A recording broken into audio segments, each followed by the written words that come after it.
All right, chapter 20 introduces us to a new narrator. We're going to hear from Jake Terranova. As I cruise along River Street with the top down, the red brick of Greenwich Middle School heaves into view. That place used to be a bad memory. I was never much of a student, but middle school was a really rough time.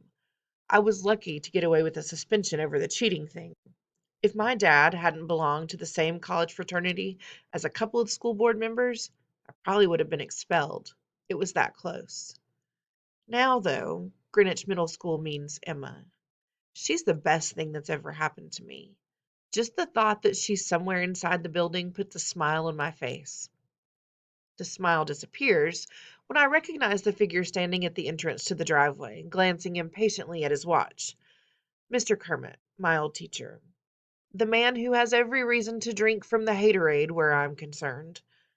Back in 7th grade, I was so happy not to be expelled that there wasn't another thought in my head. It never crossed my mind that the episode might cause problems for my teacher. Why would it? Mr. Kermit was completely innocent. Who knew that better than the guy who was completely guilty? But that's only the half of it. According to Emma, Mr. Kermit's life crashed after that. His reputation was shot.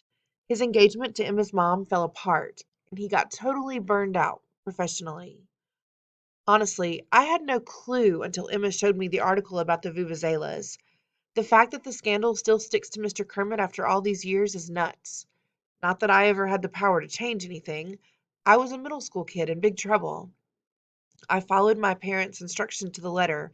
Basically, shut up and keep your nose clean. Now that I know the extent of it, I'd do anything to make things right. Problem is, it's too late. Sure, Mr. Kermit is letting me help with his class of Unteachables, and I'm getting along great with the kids, but as for the teacher himself, no dice. I check the clock on my Porsche's high-tech dashboard. It's only 2 p.m. Why isn't Mr. Kermit in school? I pull alongside him and wave. Mr. Kermit scowls at me with what Mateo calls the Squidward Grinch face. That kid's pretty weird, but he's usually spot on. He's nicknamed me Han Solo because both of us are lovable scoundrels. Maybe I walked away from the cheating scandal with a slap on the wrist, but lately it's come back to haunt me in all sorts of ways. Everything okay, Mr. Kermit? I ask. My taxi is late. Right. His car is in the shop. I volunteered to fix it no charge, but he wasn't having any of that. To say he's stubborn as a mule is an insult to mules. Hop in, I invite. I'll give you a ride wherever you need to go. No thanks, he replied formally. I've been waiting 40 minutes for this taxi. It'll be here any second. It's not coming, I persist. Did you try Uber? He looks blank. I remember that Mr. Kermit has a flip phone that's probably as old as his car. There are smartphones and dumb phones. His is a rock. I unlock the passenger door. Mr. Kermit, please, let me give you a lift. When he reluctantly gets in and announces his destination, I nearly choke. He's going to pick up his car from Kingston's Auto Works. Are you serious? You took your car 15 miles out of town just to avoid my offer to fix it for free? The response is a heavy dose of the Squidward Grinch face. I don't want to owe you anything. You wouldn't owe me anything, I'm practically whining. I would have been happy to do it. He's sarcastic. Well, so long as you're happy. That's not what I mean, and you know it. I enjoy doing favors for friends. Mr. Kermit doesn't like that, so I adjust my word choice. For people I know. You used to be my teacher. I remember. This is it. My chance to clear the air and apologize. But as soon as the thought pops into my head, I know he won't let me. Better to shut up about it. Maybe as the two of us spend more time together, I'll get another chance. And maybe the moon will fall out of the sky. When the Porsche reaches Kingston Auto Works, Mr. Kermit takes out his wallet and tries to pay me for the gas. When I won't accept it, he stuffs a $20 bill into the glove compartment and gets out, not bothering to say thank you. I get out too and receive a generous helping of the Squidward Grinch face. I can handle it from here, he assures me.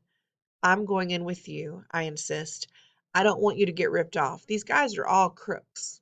Including you? Mr. Kermit inquires innocently. I run a totally honest shop, but I still feel my cheeks flush. An old clunker like yours, the parts probably have to come from the third world.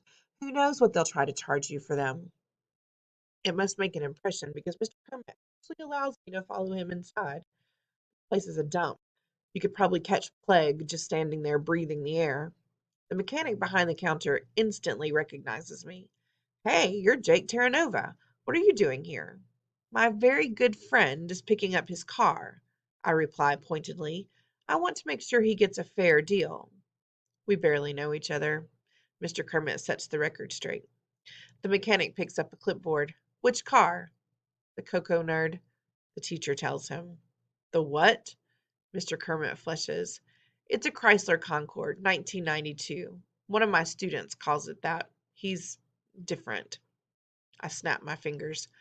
Parker, right? What's up with that kid? He's got a lot of mechanical ability, but ask him to read the name off a part and it comes out as pure gobbledygook. It's not gobbledygook, he says, insulted on Parker's behalf. The boy has a perception problem. He sees all the letters, but his mind rearranges them. Concord to Cocoa Nerd. Like an anagram, the mechanic butts in. You should meet my boss. He's an anagram maniac. You look at a word, and to you it's just a jumble, but he can pick it out in a heartbeat. Poor Parker. Kid's got real potential, but how's he ever going to pass an engineering exam if he can't read the questions? All right, where's the car? Car's not ready, the mechanic tells us. There's a part coming from the Bahamas, and it's held up in customs. Instead of getting mad, Mr. Kermit acts like he's in a completely different world. Anagrams, he repeats slowly. He grabs my arm. Let's go.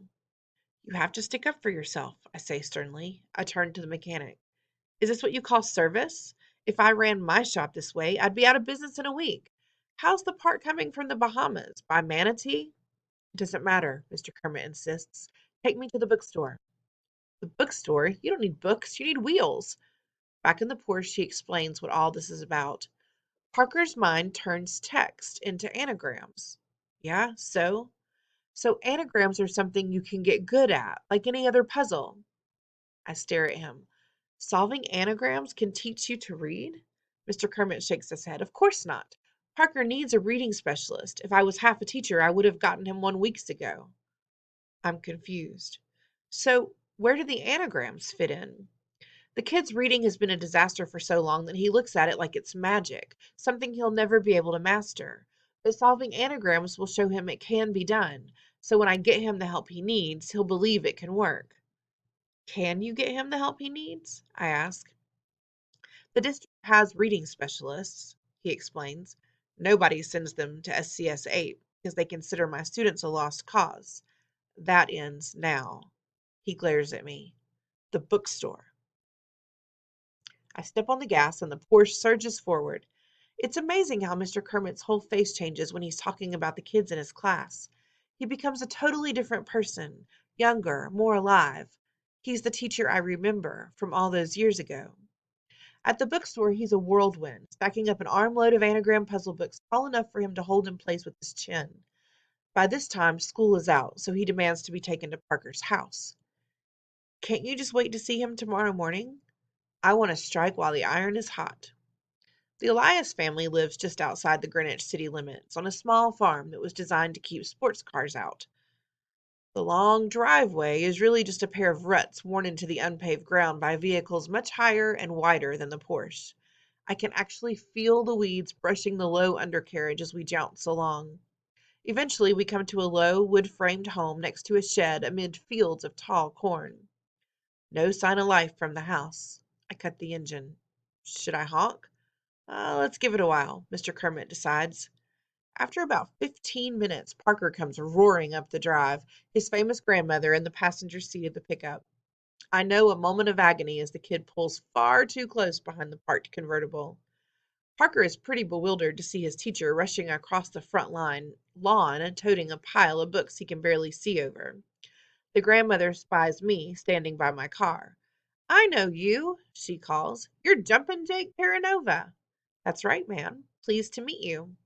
She beams. I see you on television. You'll jump through hoops to provide fast relief from painful athlete's foot fungus. That's not me, I tell her. I get you a great deal on a new or used vehicle. She looks at me like I'm feeble minded. Why would I need that? I've got my grandson to drive me around. Mr. Kermit is having an animated conversation with Parker, holding up anagram books and talking a blue streak. They're well into it when a small tractor tugs out of the field, and an older, taller version of Parker hops off and joins the group. Parker's dad is surprised that a teacher would make house calls, but as Mr. Kermit explains his plan, the man looks impressed and smiles with appreciation. The contrast isn't lost on me. Mr. Elias's gratitude for a teacher who's willing to move heaven and earth to help a student versus my folks all those years ago. They rescued their son, and I'm thankful, but in the process, they hung the teacher out to dry. Mr. Kermit deserved better. I hope someday I'll get the chance to make it up to him.